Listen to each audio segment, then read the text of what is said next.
안녕하세요. 오늘은 파이썬을 활용해 우리 주변의 물리적인 하드웨어를 제어하는 가장 혁신적인 도구인 GPIO 제로에 대해 알아보겠습니다. 혹시 회로를 연결하고 코딩을 할 때 복잡한 핀 번호와 전압 설정 때문에 머리가 아팠던 적 없으신가요? GPIO 제로는 그런 복잡한 하드웨어 제어 방식을 아주 우아하고 직관적인 코드로 추상화한 라이브러리입니다. 마치 우리가 마법사의 주문을 배우듯 이 마스터키 하나면 여러분도 물리적 컴퓨팅의 달인이 될 수 있어요. 이번 시간에는 하드웨어를 실제 객체로 다루는 법부터 시작해볼까요? 준비되셨다면 상자를 열고 시작해보겠습니다. 성공적인 엔지니어가 되기 위해 GPIO 제로가 제시하는 세 가지 핵심 원칙을 꼭 기억해야 합니다. 첫째는 직관적인 객체 지향입니다.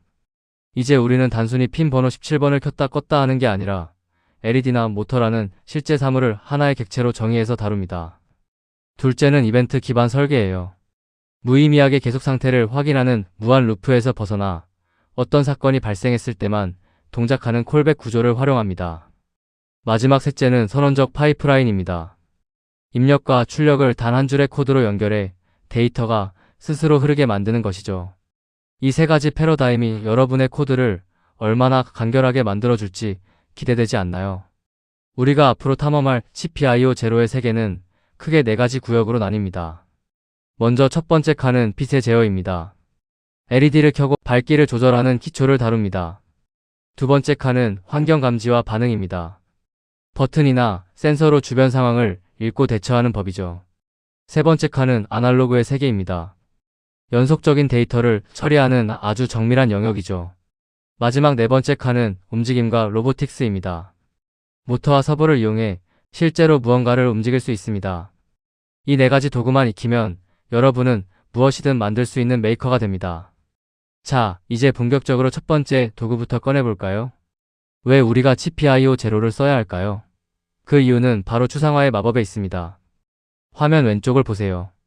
예전에는 모드를 설정하고 핀 번호를 출력으로 정하고 신호를 하이로 보내는 복잡한 과정을 거쳐야 했어요. 하지만 GPIO 제로를 쓰면 오른쪽처럼 간단해집니다. LED라는 객체를 만들고 그냥 켜라고 명령만 하면 끝이죠. 복잡한 하드웨어 설정이 단 한 줄의 인스턴스 생성으로 압축되는 놀라운 경험, 이것이 바로 현대적인 코딩 방식입니다. 하위 레벨의 핀 제어는 GPIO 제로에게 맡기고 여러분은 더 창의적인 로직에 집중하세요. 코딩을 시작하기 전 도구를 어떻게 가져올지 결정해야 합니다. 여기에는 두 가지 방법이 있어요. 먼저 옵션 A는 GPIO 제로에서 버튼만 콕 집어서 가져오는 방식입니다. From GPIO 제로 임포트 버튼이라고 쓰면 되죠. 이렇게 하면 스크립트가 깔끔해지고 필요한 것만 메모리에 올릴 수 있어 효율적입니다. 반면 옵션 B는 라이브러리 전체를 로드하는 방식이에요.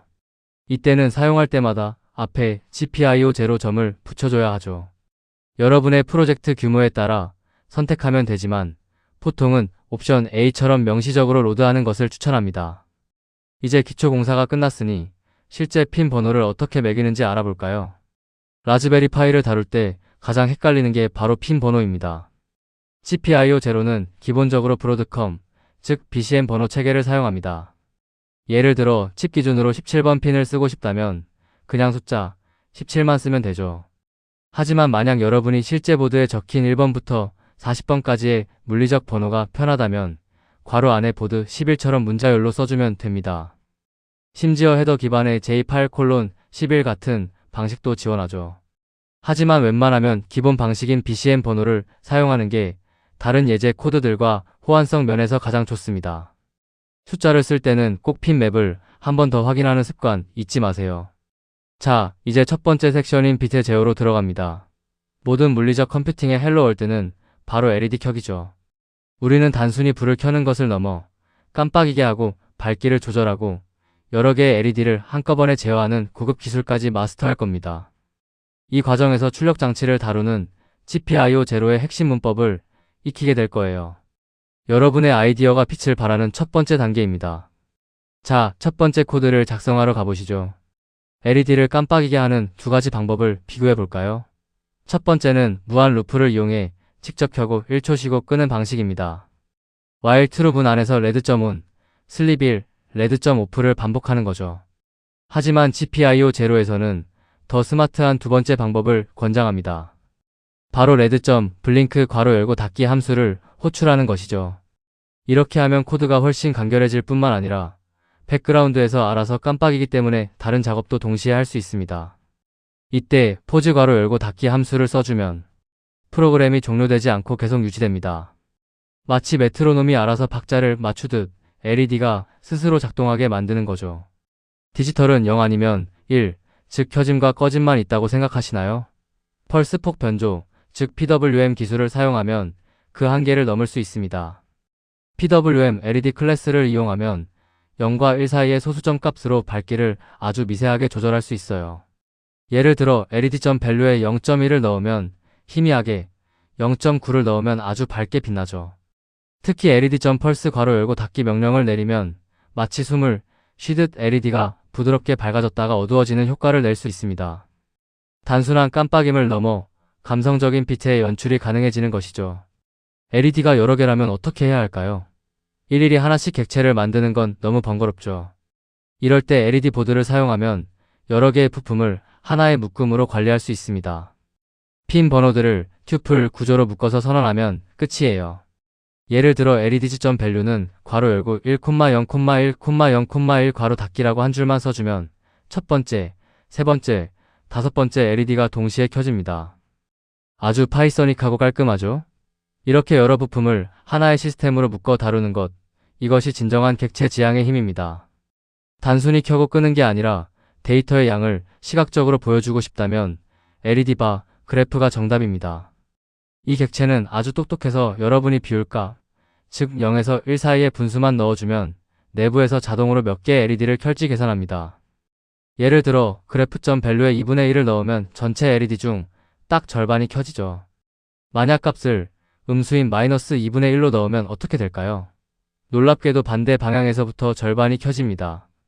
복잡한 계산 로직을 라이브러리 내부에 캡슐화해 두었기 때문에 여러분은 그저 보여주고 싶은 데이터 값만 던져주면 됩니다. 정말 편리하죠. 이제 실전 응용 단계입니다. 파이썬의 강력한 기능인 제너레이터 함수를 더 이용해 신호등 시스템을 만들어 볼게요. 제너레이터는 메모리를 아주 효율적으로 쓰면서 순차적인 패턴을 만들어내기에 최적입니다. 함수 안에서 일들을 사용해 초록색, 노란색, 빨간색의 상태값을 차례로 반환하게 만듭니다. 그런 다음 라이트.소스에 이 함수를 연결하기만 하면 신호등이 정해진 패턴대로 무한히 반복됩니다. 복잡한 타이밍 계산이나 상태 관리 없이도 우아한 시퀀스 패턴을 구축할 수 있는 것이죠. 이 방식은 앞으로 배울 소스 파이프라인 개념의 핵심이기도 합니다. 잘 기억해 두세요. 섹션 2에 오신 것을 환영합니다. 지금까지는 우리가 하드웨어에 명령을 내리는 법을 배웠다면 이제는 하드웨어가 세상의 정보를 읽어와 우리에게 알려주는 법을 배울 차례입니다. 버튼이 눌렸는지, 센서가 움직임을 감지했는지 등을 파악하는 것이죠. 입력 장치를 다루는 핵심은 바로 언제 그 일이 일어났느냐를 아는 것입니다. 효율적인 입력 감지 방식인 폴링과 블로킹, 그리고 대망의 이벤트 기반 아키텍처까지 하나씩 파헤쳐 보겠습니다. 자, 버튼을 누를 준비 되셨나요? 입력을 감지하는 두 가지 기본 방식을 이해해 봅시다. 첫 번째는 폴링입니다. 코드에서 if 버튼.is pressed라고 계속 물어보는 방식이죠. 로봇이 문 앞에서 눌렀니? 눌렀어? 지금은? 하고 계속 물어보는 것과 같아요. 현재 상태를 즉시 알 수 있지만 CPU 자원을 많이 소모합니다. 두 번째는 블로킹입니다. 버튼.wait for press 괄호 열고 닫기를 사용하면 입력이 들어올 때까지 코드 실행을 딱 멈추고 기다립니다. 로봇이 알람이 울릴 때까지 잠을 자는 것과 같죠. 자원을 아낄 수 있지만 기다리는 동안 다른 일을 못한다는 단점이 있어요. 이 두 가지 방식의 한계를 넘는 더 똑똑한 방법은 없을까요? 드디어 GPIO 제로의 꽃, 이벤트 기반 아키텍처입니다. 무한 루프 안에서 계속 확인하는 대신 버튼.when pressed는 say hello처럼 이벤트 콜백을 등록하세요. 이렇게 하면 평소에는 CPU 자원을 전혀 쓰지 않다가 버튼이 눌리는 순간에만 say hello 함수가 비동기적으로 실행됩니다. 아주 효율적이고 여러 센서를 동시에 처리하기에도 완벽하죠. 여기서 아주 중요한 주의사항이 하나 있어요. 함수 이름을 전달할 때 say hello 뒤에 괄호를 붙이면 안 됩니다. 괄호를 붙이면 프로그램이 시작되자마자 함수를 실행해 버리거든요. 우리는 함수 자체가 아니라 나중에 이 함수를 실행에 조라는 참조만 전달해야 한다는 점 꼭 기억하세요. GPIO 제로의 가장 우아한 기능, 소스 파이프라인을 소개합니다. 보통 버튼을 누르면 LED가 켜지게 하려면 만약 버튼이 눌리면 LED를 켜라는 로직을 짜야 하죠. 하지만 파이프라인을 쓰면 LED.소스는 버튼이라고 단 한 줄만 써주면 됩니다. 이렇게 하면 버튼의 현재 상태 값이 실시간으로 LED의 상태 값으로 자동 동기화됩니다. 입력을 감지하고 출력을 조절하는 복잡한 로직이 하나의 파이프라인으로 연결되는 것이죠. 데이터가 스스로 흐르게 만드는 이 선언적 프로그래밍 방식은 코드를 극단적으로 줄여주고 가독성을 높여줍니다. 정말 마법 같지 않나요? 배운 내용을 활용해 미니 프로젝트를 해봅시다. 바로 인용 반응 속도 게임입니다. 먼저 랜덤 유니폼 괄호 열고 5,10 괄호 닫기를 이용해 5초에서 10초 사이의 임의의 시간 동안 기다린 후 LED를 켭니다. 그 후 무한 루프 속에서 두 명의 플레이어 중 누가 먼저 이즈 프레스드 상태가 되었는지 감지하죠. 가장 먼저 버튼을 누른 사람이 결정되면 승자를 출력하고 브레이크로 루프를 탈출합니다. 아주 간단한 코드지만 하드웨어 제어와 논리적 흐름이 모두 담겨있는 훌륭한 예제예요. 친구와 함께 누가 더 빠른지 내기해보는 건 어떨까요? GPIO 제로의 진짜 매력은 어떤 센서를 가져와도 사용법이 거의 같다는 점입니다. 움직임 센서라면 웬 모션, 조도 센서라면 웬 다크, 거리 센서라면 웬인 레인지에 실행할 함수를 연결하기만 하면 됩니다. 센서마다 내부 작동 방식은 다르지만 우리 엔지니어들에게는 똑같이 쉬운 인터페이스를 제공하는 것이죠. 이렇게 일관된 추상화 덕분에 우리는 새로운 센서를 배울 때마다 고생할 필요가 없습니다. 어떤 환경이든 감지하고 반응하는 시스템, 이제 여러분도 자신 있게 구축할 수 있습니다. 섹션 3에서는 조금 더 깊은 곳으로 들어갑니다. 바로 아날로그의 세계예요. 세상 모든 물리량은 0과 1로 딱 떨어지지 않습니다. 온도, 소리, 빛의 세기는 모두 연속적인 값이죠. 하지만 우리의 라즈베리 파이는 디지털 기기라서 이 연속적인 값을 그대로 읽을 수 없습니다. 그래서 우리는 아날로그를 디지털로 바꿔주는 가교가 필요하죠. 이 경계를 어떻게 넘을 수 있는지 GPIO 제로가 아날로그 데이터를 얼마나 우아하게 처리하는지 지금부터 확인해 보겠습니다. 라즈베리 파이에는 아쉽게도 아날로그 핀이 없습니다. 그래서 MCP3008 같은 ADC 칩을 브릿지로 사용해야 합니다. 이 칩은 연속적인 아날로그 파동을 받아서 우리가 이해할 수 있는 0에서 1 사이의 소수점 값으로 변환해 줍니다. GPIO 제로에서는 MCP3008 괄호 열고 채널은 0 괄호 닫기라고만 써주면 이 복잡한 변환 과정을 한 번에 끝낼 수 있어요. 이제 가변 저항을 돌릴 때마다 변하는 물리량이 실시간 디지털 데이터로 쏟아져 들어옵니다. 이 브릿지 하나만 있으면 아날로그 세상의 모든 정보를 우리 손안에 넣을 수 있습니다. 아날로그 센서와 출력 장치를 연결하는 것도 단 한 줄이면 충분합니다. 가변 저항인 팟에서 읽어온 0에서 1 사이의 값을 LED 바 그래프의 소스 속성에 바로 넣어주세요. 그래프.소스는 팟.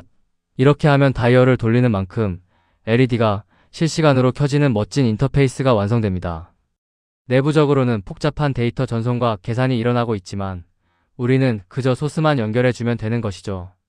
단 한 줄로 완성되는 아날로그와 디지털의 인터랙션, 이것이 바로 GPIO 제로가 추구하는 진정한 우아함입니다. 센서에서 읽어온 원시 데이터가 항상 우리가 원하는 형태는 아닙니다. 예를 들어 TMP36 온도 센서의 경우 0.24 같은 전압 비율 값을 섭씨 온도로 바꿔줘야 하죠. 이럴 때 제너레이터 함수를 사용해 데이터 전처리 파이프라인을 만들 수 있습니다.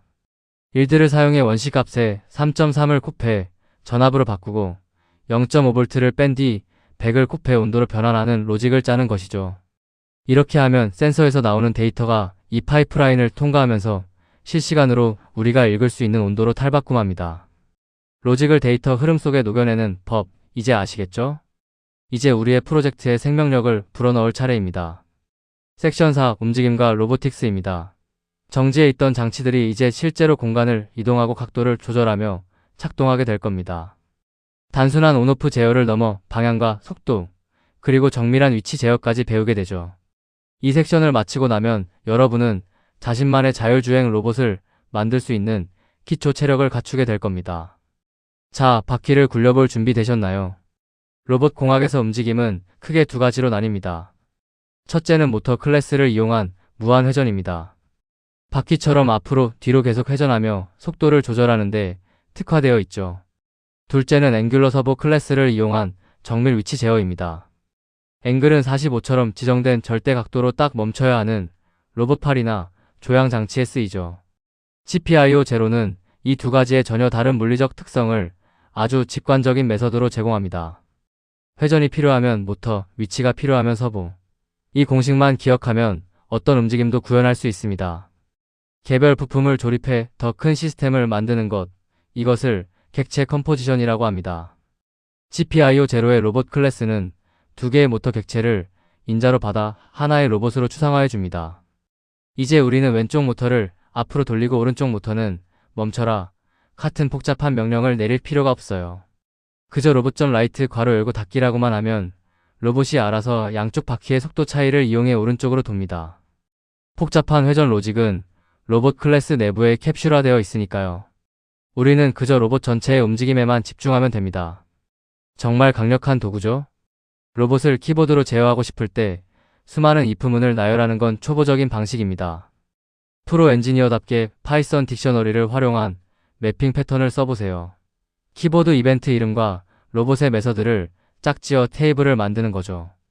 키업이 들어오면 로봇.포워드를 실행하라는 식입니다. 이렇게 하면 코드가 훨씬 우아해지고 새로운 키를 추가하기도 아주 쉽습니다. 복잡한 조건문 대신 데이터 구조를 활용해 로직을 설계하는 이 기법, 여러분의 코드 퀄리티를 한 단계 높여줄 핵심 팁입니다. 이제 배운 모든 것을 하나로 합쳐 자율주행 시스템을 만들어 봅시다. 핵심은 센서의 이벤트와 로봇의 동작을 직접 연결하는 겁니다. 센서.when range에 로봇.backward를 대입하세요. 이제 로봇은 벽으로부터 20cm 이내로 접근하면 누가 시키지 않아도 스스로 후진하며 장애물을 회피합니다. 트리거와 액션이 단 한 줄로 결합된 완벽한 자율주행 시스템이죠. 여러분이 직접 코딩한 로봇이 스스로 주변을 탐색하며 움직이는 모습을 보면 정말 짜릿할 거예요. 이제 진정한 로봇 공학자의 길로 들어서신 겁니다. 드디어 마지막 섹션, 실전 시스템 통합입니다. 지금까지 개별 부품과 소규모 프로젝트를 다뤘다면 이제는 이들을 하나의 거대한 체계로 묶는 법을 정리할 거예요. GPIO 제로는 단순히 라즈베리 파이 제어 도구에 그치지 않고 거대한 IoT 인프라로 확장될 수 있는 철학을 담고 있습니다. 우리가 배운 모든 개념이 실제 세상에서 어떻게 조화를 이루는지 마스터 매트릭스를 통해 전체 그림을 완성해 보겠습니다. 공부한 내용을 한눈에 정리해 볼까요? 모든 부품은 데이터 형태와 방향으로 분류할 수 있습니다. 입력이면서 디지털인 것은 버튼, 출력이면서 PWM인 것은 서버 모터죠. 그리고 여러 기능이 섞인 로봇이나 RGB LED는 복합 객체로 분류됩니다.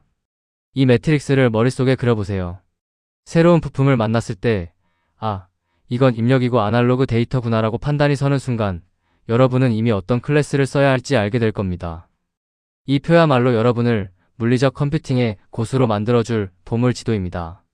길었던 여정을 마치며 GPIO 제로가 우리에게 남긴 세 가지 철학을 가슴에 새깁시다. 첫째, 추상화를 신뢰하세요. 복잡한 핀 제어보다는 객체 지향적 사고에 집중하십시오. 둘째, 비동기 이벤트를 활용하세요. 효율적인 자원 관리가 좋은 엔지니어의 척도입니다. 셋째, 파이프라인을 구축하세요. 소스를 연결해 데이터가 스스로 흐르게 만드십시오. GPIO 제로는 단순한 라이브러리가 아니라 파이썬으로 현실 세계를 제어하는 가장 우아한 방법론입니다. 이제 여러분만의 멋진 세상을 직접 만들어 보세요. 시청해주셔서 감사합니다.